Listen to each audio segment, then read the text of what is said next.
Welcome to Red-tastic. Story 1. Am I the a-hole for having fun in front of miserable people? My husband and I rent a house with his brother and wife. We live in a very expensive city, and this is quite a big house with great metro access. So that's what's convenient. We get along fine usually. My husband and I have a son. He's just turned 5. The early years were the normal struggle of trying to teach basic human functioning to a kid. But now it's become so fun. During this time, there were definitely low points when he wouldn't sleep, juggling work and childcare, potty training, etc. There were quite some bad days, but my husband and I got through them, and my brother-in-law and his wife have never been asked to help. Whatever their plans are at home or out, we have never asked them to change their plans or watch our kids. Recently, they had their own child and are going through the newborn stage. My sister-in-law is on maternity leave and my brother-in-law is working. So a few days ago, I picked up my son from school and we came home before going on a highly anticipated trip to the movies. When we get home, my sister-in-law is in the living room in tears. It seems her newborn didn't sleep much and has been colicky all day. I sympathize with her and tell her that this stage will be over soon. Then my son and I leave for the movie. Today my husband told me that both my brother-in-law and his wife are angry that I didn't offer to take care of the baby for a while so she could have a break.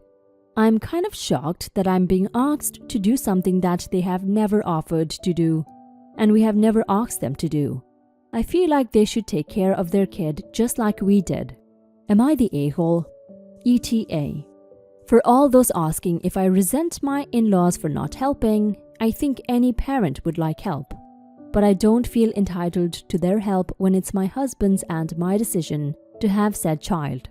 However, I am feeling really resentful right now that they feel entitled to my help, and the fact that they never helped me definitely makes it worse. There were obviously times when anyone, not specifically them, helping would have helped a lot, but I never asked, because I would feel too guilty about asking them to do something that wasn't their responsibility. And no, they haven't helped at any level of what they now seem to expect of me. If they wanted to play with my son while everyone was in the common area, that was about it. You're not the a-hole OP. The fact that your brother-in-law and his wife didn't help you and your husband while you guys were dealing with your baby kinda laid out this ground where it's okay for you to not help them with their baby too. However, if she had asked you to help her, then everything would be different, but not too different. Like you said, they're entitled to your help, especially if they've never offered that kind of help to you either. It would be okay for you to offer to help now that you know she's struggling so much though, but honestly, you still wouldn't be the a-hole if you didn't. Now for some comments. Not the a-hole. Your kid would have been so excited to go to the movies with his mama, and you would have been excited as well. Imagine the disappointment if you told your 5-year-old that they could no longer go to the movies because you had to help with a baby that's not even yours.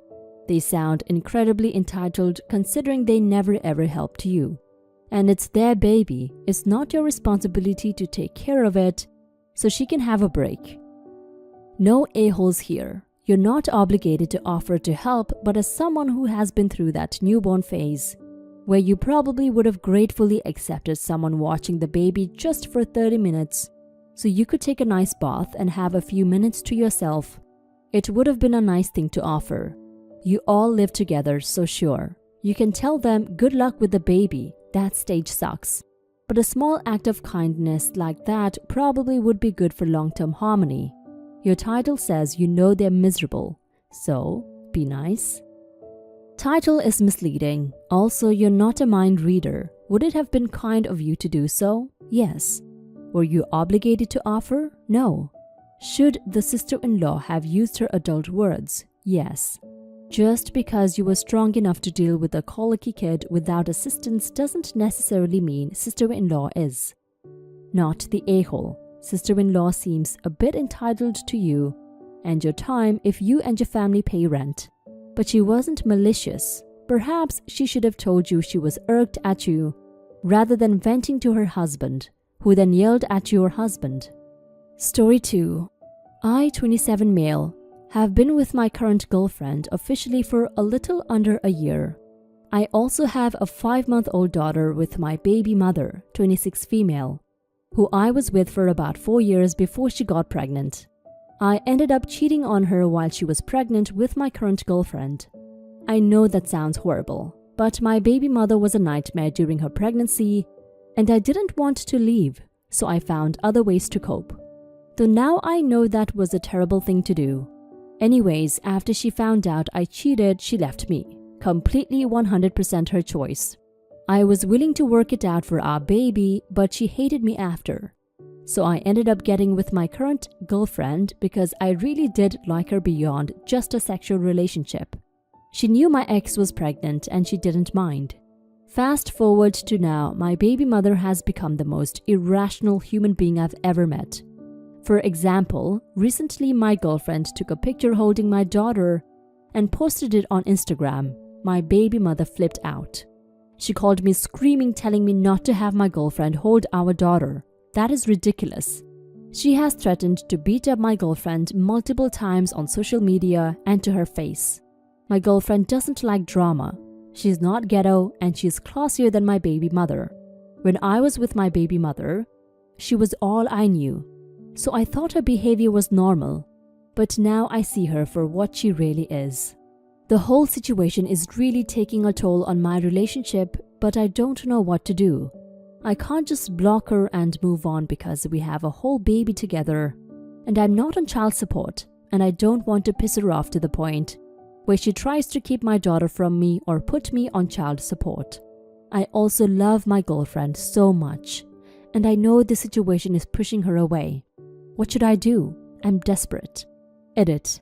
My girlfriend and I live together. Of course, she's going to be around my child when she comes over. And she is great with her. I know I effed up and hurt my ex, but we all have to move on for everyone's sake.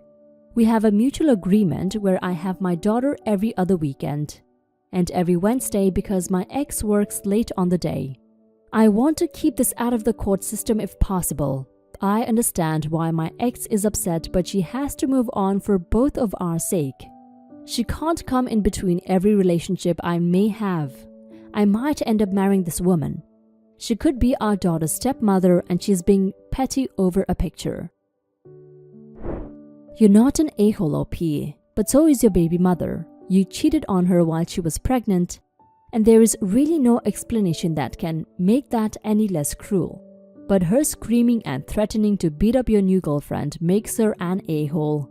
And she's also an a-hole for fighting with you, the father of her child, instead of having a proper civil co-parenting relationship with you. Your child is the one being affected the most here, and it seems like you both don't care. I'll say figure out a way to co-parent with her, and if that means paying child support, then do that.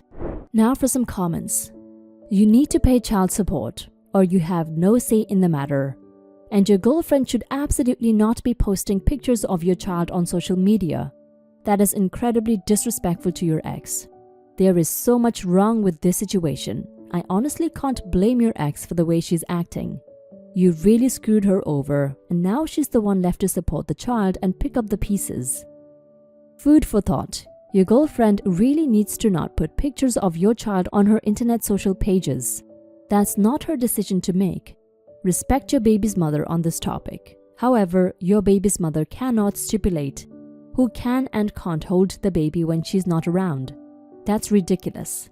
Secondly, if you don't have primary custody, you should be paying child support. Lastly, you should probably not actually be in a relationship until you get your life sorted out. You have way too much going on to be trying to have a relationship. You should start paying child support. You should consult a lawyer to establish your role and rights as a father and to have some boundaries set as well. And your girlfriend should consider a restraining order due to your ex's threats. But regardless of how crazy your baby mama acts, you are the scumbag in the situation. Figuring out what boundaries with the girlfriend will work with the ex. Maybe out of respect. Your girlfriend shouldn't be posting on social media with a kid who is not hers. I know parents who don't post pictures of their kids at all, so as to ensure their privacy. Work out your parenting arrangement with your ex and then manage the relationship. Parenting first, romance second. Story 3. Am I the a-hole for not wanting to set up a custody arrangement with my daughter's stepmom? My ex-husband cheated on me with a woman we'll call Violet. This happened numerous times before I finally confronted him, and he admitted they were in love and that they wanted to be together, but because of our daughter, he felt obligated to me. We ended our marriage and split custody of our daughter. Violet and my ex never married, but she became pretty much like a stepmom figure in my daughter's life. They lived together to the point where I know Violet loves her like a daughter, which I'm fine with. My daughter having many people that love her is a good thing. 4 years ago, my ex-husband passed away when my daughter was 7. Violet by her side was a huge help because she was a part of her father's life.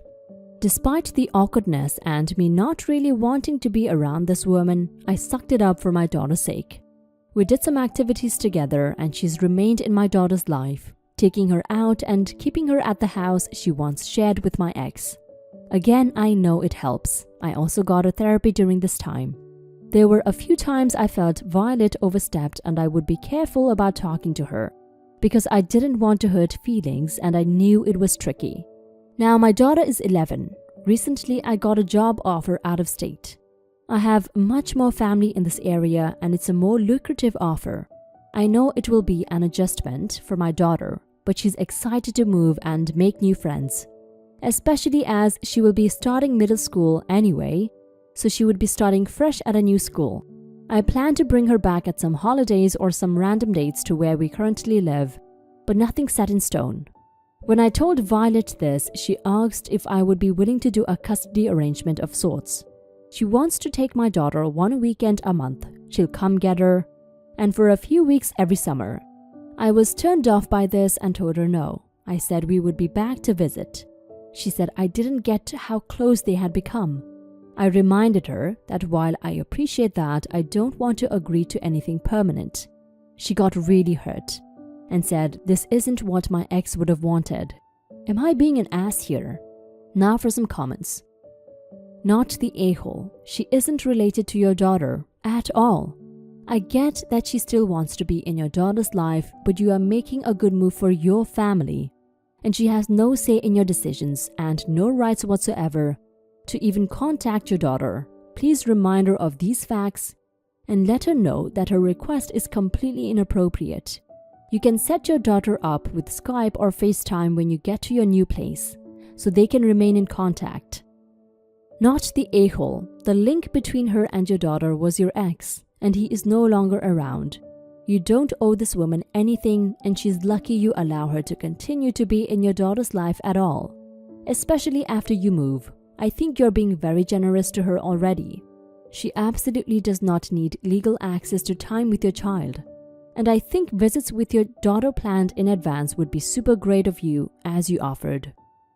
I am a step-parent, and I think about this a lot. My husband and I even recently talked about what would happen if he passed and my relationship with the kids now that I'm about to have their half-sibling. Gonna go with no a-holes here. It's not totally wrong of her to want the relationship or to have asked. It's not totally wrong of you to not want to make it a permanent thing. I would ask your daughter what she wants. Stepmom's request does seem like a lot of time though, but at least she puts the brunt of responsibility on herself. I would be willing myself to still foster some relationship with her if your daughter wanted it, and stepmom is someone trustworthy to have your daughter.